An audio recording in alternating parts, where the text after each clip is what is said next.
अस्सलाम वालेकुम यार, बहुत सारे बच्चे ओ लेवल के जिनका पेपर है फ्राइडे को, वो मुझे गेस्ट टॉपिक्स के लिए मैसेज कर रहे हैं।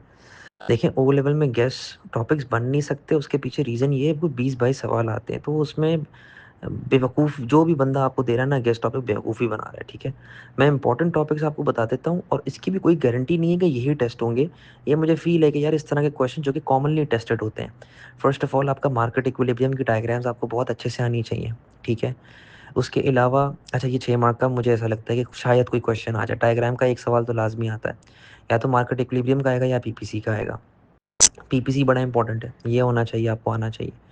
आपको पीईडी वगैरह की नॉलेज आनी चाहिए, और आपको मार्केट फेलियर की नॉलेज आनी चाहिए, ठीक है। मैक्रो इकोनॉमिक्स की अगर बात करें, तो मैक्रो इकोनॉमिक्स के अंदर इन्फ्लेशन पूरा, इसके बाद इंटरनेशनल ट्रेड पूरा, जिसमें प्रोटेक्शनिज़्म, फ्री ट्रेड के अक्सर सवाल आते हैं कि यार फ्री ट्रेड करना चाहिए कि नहीं करना चाहिए, ये बड़ा इंपॉर्टेंट है। इसके अलावा ये हो गई अच्छा स्टैंडर्ड ऑफ लिविंग, कि यार ये कोई चीज़ गवर्नमेंट करने वाली है, कोई फ़लाँ काम गवर्नमेंट करने वाली है, तो उससे स्टैंडर्ड ऑफ लिविंग पे क्या इफ़ेक्ट आएगा? क्या हमेशा पॉज़िटिव इफ़ेक्ट आएगा कि नेगेटिव भी आएगा? ये वाले जो क्वेश्चंस, ये 3 टॉपिक्स मैक्रो के, ये बहुत इंपॉर्टेंट है। तो ओवरऑल आपके जो इम्पोर्टेंट टॉपिक्स हैं वो मैंने बता दिए। बट इसके अलावा जो बेकार-बेकार टॉपिक्स हैं ना, जैसे स्पेशलाइज़ेशन हो गया कि उससे फ़र्म को क्या फ़ायदा है? बिज़नेस के ग्रो होने से कंज़्यूमर को क्या फ़ायदा है? तो अंधों की तरह सवाल नहीं पढ़ना, देखना कि वो किसका फ़ायदा पूछ रहा है। ठीक है? या एक सवाल बड़ा कॉमनली टेस्ट होता है कि यार अगर बिज़नेस का साइज़ बढ़ेगा तो क्या उससे हमेशा कंज़्यूमर को ही फ़ायदा होगा? ये चीज़ आपको पता होनी चाहिए कि यार सिर्फ़ कंज़्यूमर पॉइंट ऑफ व्यू से बात करनी है। समझे? तो ये कुछ टॉपिक्स हैं, कुछ सवालात हैं जो कि अक्सर टेस्ट हो रहे होते हैं।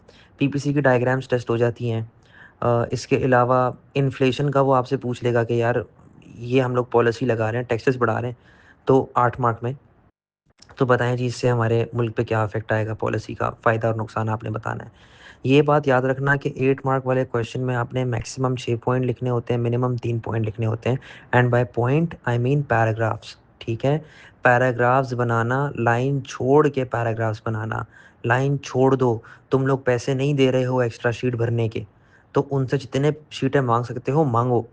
लाइन छोड़ के नया पैराग्राफ आप बना रहे होंगे, आप डायग्राम्स को प्रॉपर बना रहे होंगे। डायग्राम्स तब तक नहीं बनानी जब तक एग्ज़ामिनर ना माँगे, टिल पार्ट सी। बट अगर पार्ट डी में कोई रेलेवेंट डायग्राम आप बना सकते हो, आप बनाओगे, ठीक है? कोई रेलेवेंट, ऐसे नहीं कि भाई इन्फ्लेशन का सवाल है और आप डायग्राम एक्सचेंज रेट की बना के आ जाइए, ये हरकत नहीं करना। या तो ना बनाओ या तो सही बनाओ, ठीक है? जो 6 मार्क वाला सवाल होता है, एक्सप्लेन यूजिंग डायग्राम वाला, उसमें 4 मार्क डायग्राम के, 2 मार्क एक्सप्लेनेशन के होते हैं। ये बड़ा इंपॉर्टेंट है। इसके अलावा डेटा रिस्पॉन्स को भाई तरीके से रीड करना, जजमेंट कहीं भी नहीं आती ओ लेवल में। सेक्शन ए के केस के साथ लिंक करना कंपलसरी है, केस के साथ आंसर लिखना होता है।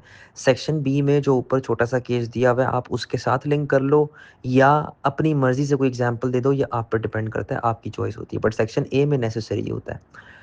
अच्छा, इसके अलावा अक्सर वो बोलता है यूजिंग डायग्राम, आपकी टैक्सेस बढ़ गए, बताएँ जी क्या इफ़ेक्ट आएगा? अब बच्चा इसमें गलती क्या करता है कि सिर्फ़ डिमांड बना के आ जाएगा, सप्लाई नहीं बनाता। तो भाई कभी भी ऐसा क्वेश्चन आता है उसमें मार्केट इक्विलिब्रियम पूरा बनता है। ज़रा ख़्याल रखिएगा इस चीज़ का, पूरा मार्केट इक्विलिब्रियम बन रहा होता है।